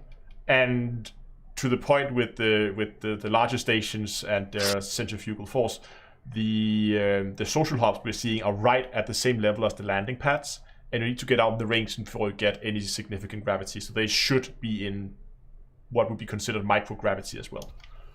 I think we may very well see 0G, EVA, stuff like that as part of Odyssey. If what you're talking about is a year, 2 years, 3 years down the line, sort of on the tail end of Odyssey after multiple iterations, possibly. I'm not saying it's coming, but possibly. But for on Odyssey launch, absolutely not. I would not expect it at all. No. Okay. Anyone else have any comments on 0G? Otherwise, I'm gonna move on in the interest of time. I take that as a no. Okay. So in the gameplay video, Braden did say that they had more to share over, I think he said, the coming weeks. So based on that, I'm guessing we may, yes, no, perhaps, gonna have another either gameplay video or another more dev diary type video, or at least something is gonna come before alpha. So we've talked about a lot of different things that we would like to see and we're hoping to see in the future, but what would you prefer, if you could choose, what topic should that potential video be about from Frontier? Well, can I just jump in here straight away? Before Frontier started showing dev diaries, I was really excited for dev diaries. Now that they've started showing dev diaries, I'm not so excited for dev diaries. Yeah, honestly, I'm with you. I think I'd probably be more interested in dev diaries in a post Odyssey launch world. You know, to see and then get some proper details on how it all works and how it all hangs together and why they made the decisions that they did. Going forward, I'll just tick off the obvious ones. I want to see more about on-foot exploration. I want to see what the hell the Dyson plant gun thing is about. I know, and I want to see more. Yeah, thank you. Yeah, if that thing shoots out, grabs something, and comes back, I'm done. That's it. I'm out. Don't quote me on that. I might not do it, but and I want to see what their idea of scavenger gameplay is about. So, in terms of what else do I want to see? I really want to see exploration, and I really want to see scavenging, and I really want to see if there's an Odyssey equivalent of combat zones, or what these big battles are that they're talking. So everything. I basically want to see everything, but I'm not awfully excited about seeing any more dev diaries. So basically, honestly. you want. That sounds really rude, and I'm not being rude. I've been really uninspired by them, and I just want to see what the game does now, really. So you just want anything that doesn't involve people pointing a gun at someone. Yeah.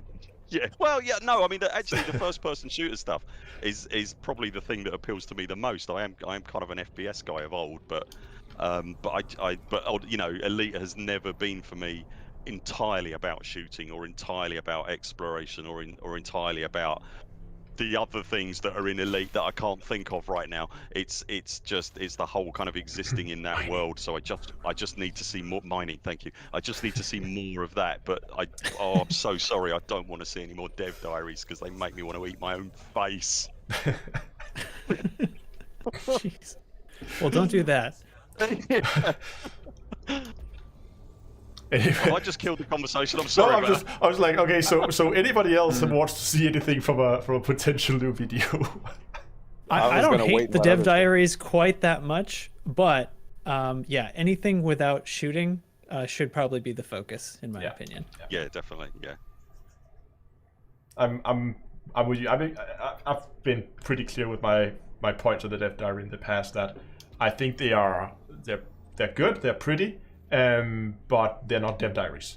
No. They're more like promotional hype trailers, kind of. Yeah. That's just how I see them, at least. Yeah, I feel like definitely. the one that the release of information that we've got, the two releases of information that we've got recently, that to me most accurately would be sort of referred to as dev diaries, were the stream last Thursday after that little edited gameplay footage. That stream with Gareth was, to me, dev diary level of question and answers and actual information exchange. Yeah, those and interviews then- are great. They're great. I love those.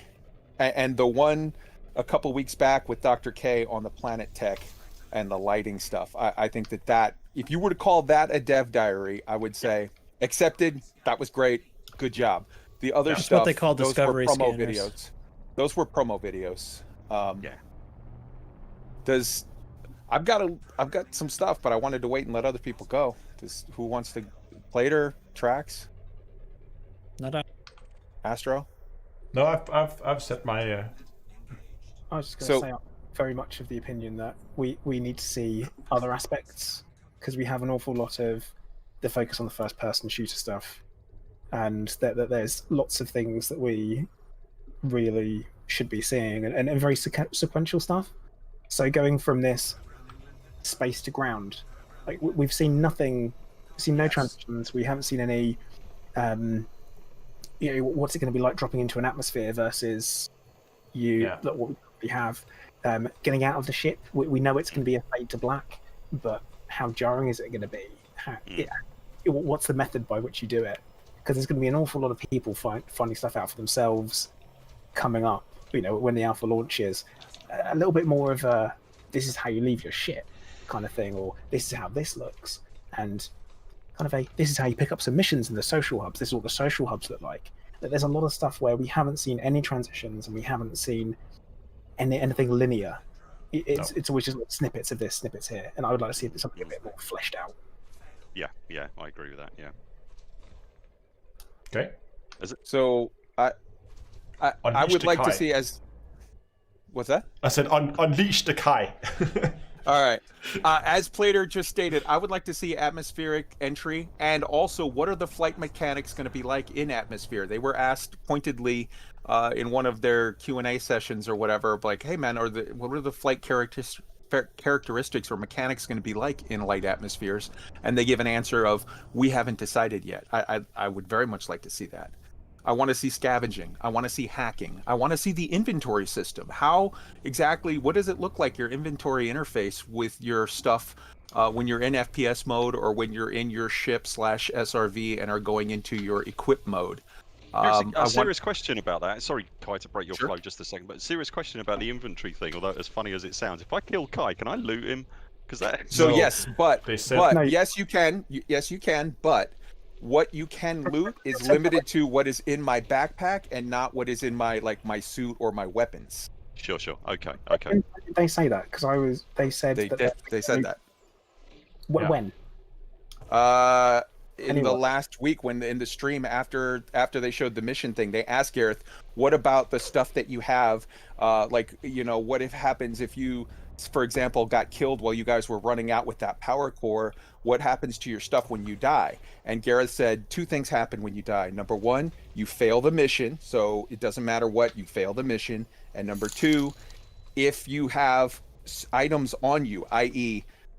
Grenades, ammo, mission items such as that power core or whatever, those items are in your backpack and are lootable until you get back to the ship. Once you get back to the ship or get back someplace where you can access your storage locker and put it in, then you can save it. But even then, That's even cool. when you're He didn't say that, he said everything in your backpack is lost. You can't be looted. and they asked what about your guns or whatever, and he said no, not your stuff that gets engineered. Yeah, it isn't like lost. As in, you can only get it when you go back to your ship and you respawn, but it's not lootable. They've said there is no looting. They specifically so said they- in the weapons question and answer, could you have stuff on the ground and other players pick it up? And they said yes. They didn't say that. That was in They well. That was in absolutely response to can I drop stuff for someone else to pick Yeah, up? I think and that's leave? space Um, trading. but that's distinctly different to me killing Kai and then looting him. Yeah. So I don't. Yeah, I don't. Okay, I don't Can know you then. have grenades for your friends? And they said yes. Others can pick up your dropped items, but they have said previously with looting there isn't any. Yeah. People Okay. have said that. Okay. Okay. I would like to see what it comes out to on March 29th, then we'll know. Yeah. But so continuing this stuff, I want to see what this pre-order exclusive suit is. I'd like to see that. I'd like to see what the station gameplay details are like inside. As Burr said, I would very much like to see the exobiology stuff. And lastly, again, for as much as they've touted this sphere of combat stuff, we haven't seen any of that. I would like to see what it looks like when ships and SRVs and people engage in mixed combat. Is it because they've said very clearly, like, it's not just a situation of the biggest ship will be the best one to bring at all times, but we've sort of heard that before, and then we see how missions actually go when you do the planetary scans by just flying up and never even getting in your SRV or whatever. So I want to see for myself, is it just that, vets crap on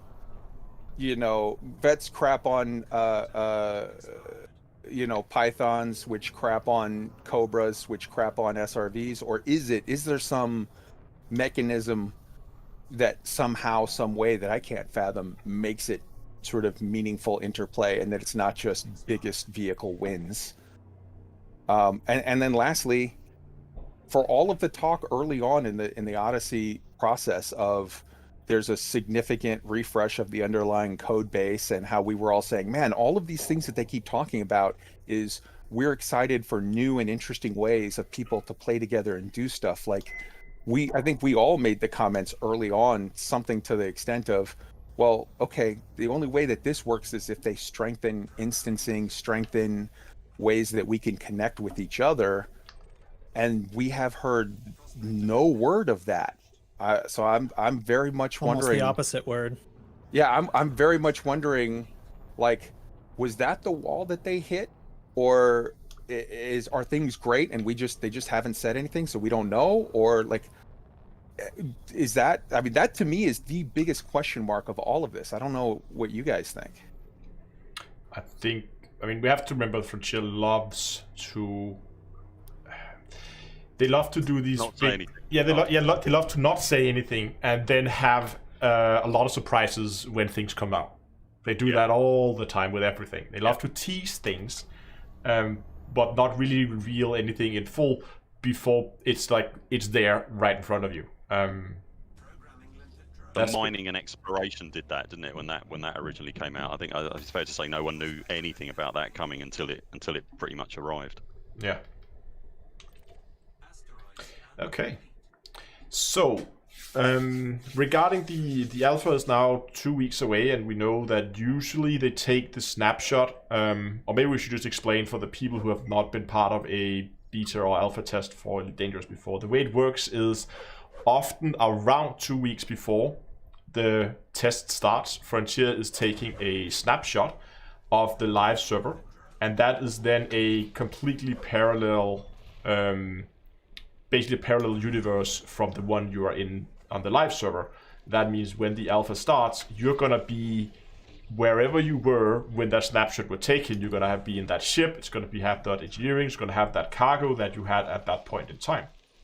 And that also means that whatever you do in the test is gonna stay in the test, and nothing carries over to the live game. So you can go and you can blow up all your ships and lose all your money. It doesn't matter, because after the 6 weeks and the alpha concludes, that parallel universe is gonna get deleted and you only have the live game left. So with that in mind, we know that the snapshot's probably gonna be taken here during next week at some point. have you done any kind of preparations for it, or are you just gonna go, I'm just gonna be where I am and then see how it goes from there? Definitely option B. Okay, you just, yeah. Yep. Yeah. I wouldn't know what preparation prep. to do, to be honest. I wouldn't. No, Yeah. I know. Don Laura has been stacking up engineering materials, for instance, in case we get access to some engineers, so we don't have to go and farm engineering materials, assuming it's the same materials, of course. Yeah. Let me ask you, Astro, actually, because I figured you probably have a much better idea, certainly a better idea than me, anyway.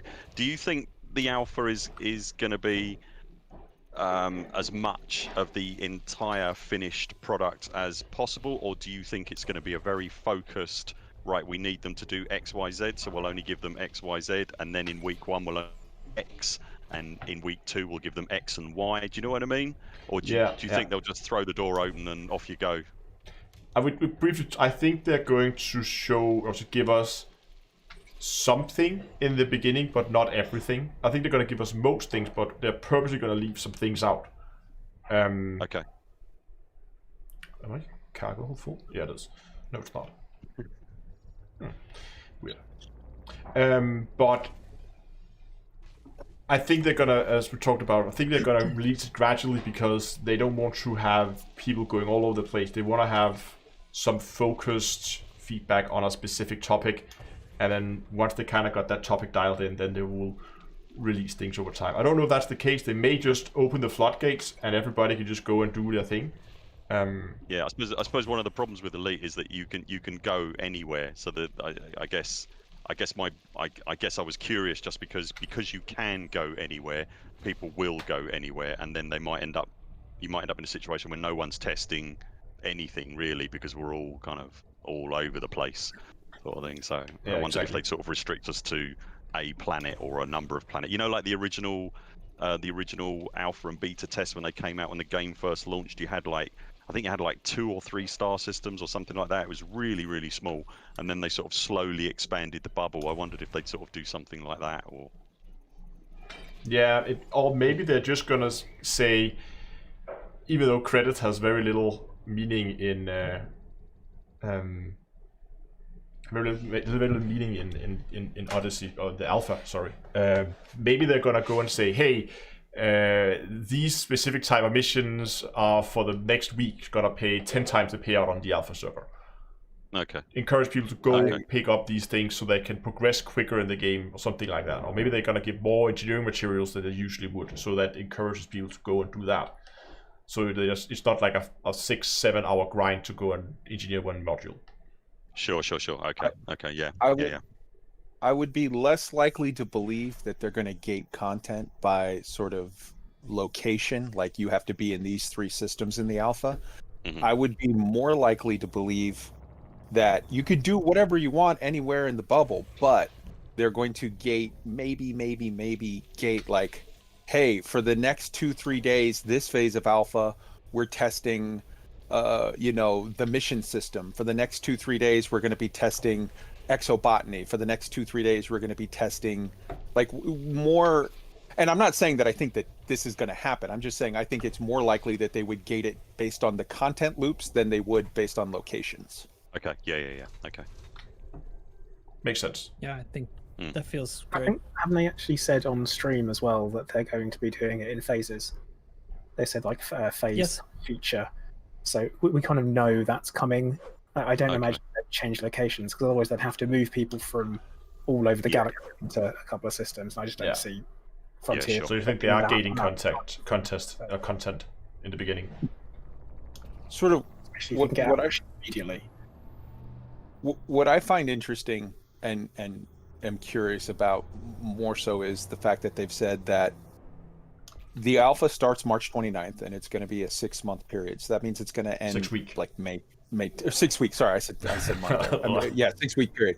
And so that means it's going to end sort of May 10th-ish. And if that's the case, the statement that they had made to their investors through that London Stock Exchange report or whatever basically had indicated that they had intended for, at the time that statement was made at least, that they had intended for Odyssey to drop by the end of the fiscal year, which was May 30th or whatever, the last day of May. If that is the case, that the 6-week alpha ends May 10, are you thinking that the plan is that they're just going to have sort of an alpha and then 2-3 weeks of like last minute polish and then release without a beta? Or do you think it's going to be 6 weeks alpha and then some undetermined amount of beta, which would theoretically have to push it past the end of May for a release date? Well, I tell you what occurred PC to me. release equals beta. The word in all their marketing and all their sales so far, the word beta has been quite conspicuous by its absence. And I wondered if we can pay to access the alpha, but the beta, which will be 2-3 weeks or whatever, I'm guessing at the end, that will be completely thrown open to the public. That was what I was wondering. I think that makes sense. Is the launch. I think the PC launch is the beta up until console. Okay, console. Yeah. interesting. And I just don't think it's being called that. And yeah, I'm being cynical, but honestly, I think that's the case. That it's just not being called. I'm with you. What it is, shovel's a shovel, a spade's a spade. They're going, nah, this is a digging implement. So no, wait. Call it what it is, Yeah, that's yeah. I was kind of thinking that the 6 weeks alpha would be, as they said, sort of rolling instance of, okay, we're testing this for this phase, this for this phase, like iterated on whatever, and it's basically fixed the mechanics, and it's only accessible to those people that paid ahead, number one, to drive up revenue, and number two, to sort of make it a little easier that it's like a limited, more finite number of players. And then after alpha ended on May the 10th, maybe a week or two to work on stuff, and then an undetermined amount of time, 2 weeks, 4 weeks, whatever, of beta. And beta, as Burr was just saying, my thought would be, beta would be, it's open to everyone, and we think we have all of the little tweaking done that we wanted. Now this is the stress test, where we just want to put as many people on it and see if we can crash the damn thing. Yeah. I actually think Plater is right, because Bruce, a few weeks back on one of his streams, in response to a question about the staggered release, made the statement that, look at it this way, console players, when it gets to you guys, all the testing will have been completed and we will have it in the place that we want it. Yep. So that almost says that they're going to be using the PC release as more testing ground in order to get it to where they want it. Yeah. But that doesn't negate the fact that they could still do a beta as a large-scale PC stress test. There might be some boardroom reasons why it's not, like, why the specific language isn't being used, but it seems that way. It is conspicuous, so it seems that maybe it's something like that. Whereas the alpha is for trying to fiddle with the numbers and see if the rewards and the bounties and things for different crimes and successes are accurate. And then put it out there for the big stress test. Maybe it's not ideal. Maybe this is kind of what we've come to because of the way things got pushed back and back and back and back, and now you can't say beta without violating some signed agreement somewhere in a boardroom. Maybe. So you're saying, Trax, that your speculation is that beta stress test is just release day. Praise God and pass the ammunition. Let's hope for the best. Yeah, maybe. I mean, if there isn't another beta, then it's going to be a stress test. Like it or not. That's not speculation. I would be surprised if they launched this thing without stress testing it. So I think the reason why they're running first of all, I was surprised that we have an alpha, just one. What we assume is going to be one long alpha, a 6 week. I was assuming it we're going to have 1 week up, 1 week down, 1 week up, 1 week down, where they tested much like they did with a lot of the Horizon things, where they could. Well, to be clear, but they haven't said they're not doing that. They've just said alpha will last 6 weeks. They never said it'll be a continuous up for 6 weeks that I heard. Oh wait, I think that's how most people have understood it. But if that's not the case, that it's a continuous 6 week alpha, then it's very poorly communicated. And expectation management is all over the place. So I'm pretty sure it's gonna. No, I'm pretty sure it's gonna be 6 weeks up. But I also think that they're aiming for, after the alpha, they're gonna have maybe a week to go and just polish off the last things because I think when they launch the alpha, it is gonna be mostly our first shot of where they think the finished thing is gonna be, and then they're gonna go back. They're gonna give themselves a week to just polish up the last things, and then they're gonna run a very short beta. It might just be a weekend. Maybe it's gonna be a full week. I don't think it's gonna be more than that, because they want numbers and they want a lot of people online in that in a very short amount of time, so that they can see how many people can you put in this game before things begin to break. They want to know where the glass ceiling is. If they go with the stated March 29th start, May 10th, 6-week end of the alpha process, whatever form that takes, that still allows for the time that you're talking about of a very, very, like a week after that. So that's May 17th, and then like a week, very, very hyper limited stress test beta that still leaves you, that's the 24th, that still leaves you a week of last minute polish before May 31st, theoretical end of last deadline date release for end of fiscal year.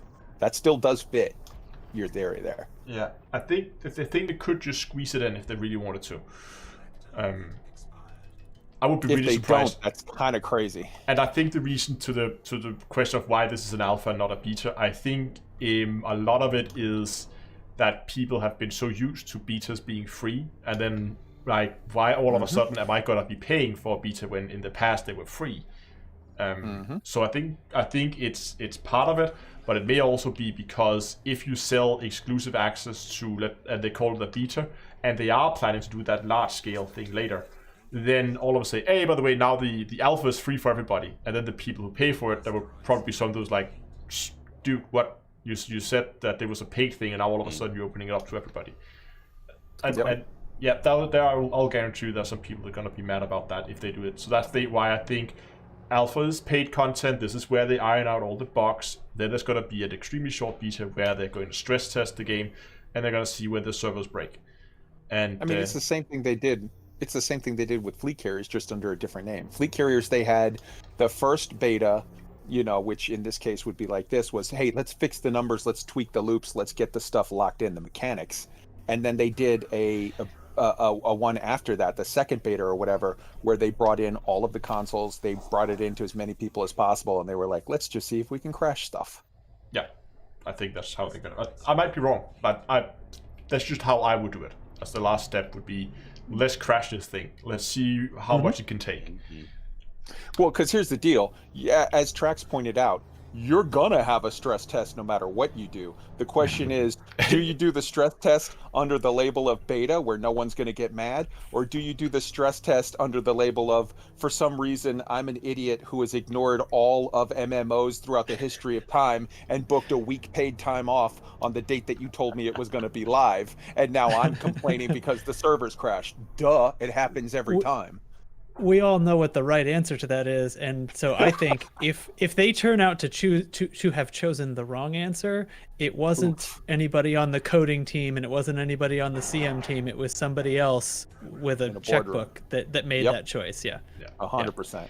Okay, we have about 6 minutes left, and I have a few quick fire questions. I just want you guys to run over here before we wrap up. So, when alpha hits, what is the first thing you're going to do? Where's the first place you're going to go? There is right below our home port of Wilson Port. There is a planetary site on the planet immediately below called Tool Base, which I'm very familiar with because I go there all the time doing just real simple cargo missions. I want to go there and see what it looks like now, if you see what I mean. I want to see how it's changed. Yeah. Okay, so you're going to go to a planet where we can already land to see the difference. Yes. Yes. Okay. Plater? I'm. Sorry. No, Trax, go. Okay, go for it. I'm a VR player. The first thing I'm doing is just gazing upon planets from space, and then I'll fly down to them and be disappointed. Okay, Plater. I'm Thargoid sites. Yeah, I was about to say the same thing. Sites followed by Guardian sites, because I mean, who doesn't want to be totally dwarfed by these things and stand there and be like, "This is creepy." Really. Yeah. I think I'm with Plato on this one. I think one of the first places I'm gonna go after I have my skull caved in by Plato, then I'm gonna go to a Thargoid site. What do at a Thargoid site? Problem solved. Oh yeah, you can cave my skull in at a Thargoid site. Okay. Yeah, you don't care where you kill him, do you? No, that was not in the guys contract. have- One stone. You guys Reese have just some really asked if you'd weird live stream it.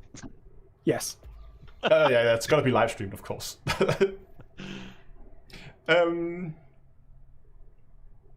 Kai, I think Kai and Tweak. Wow.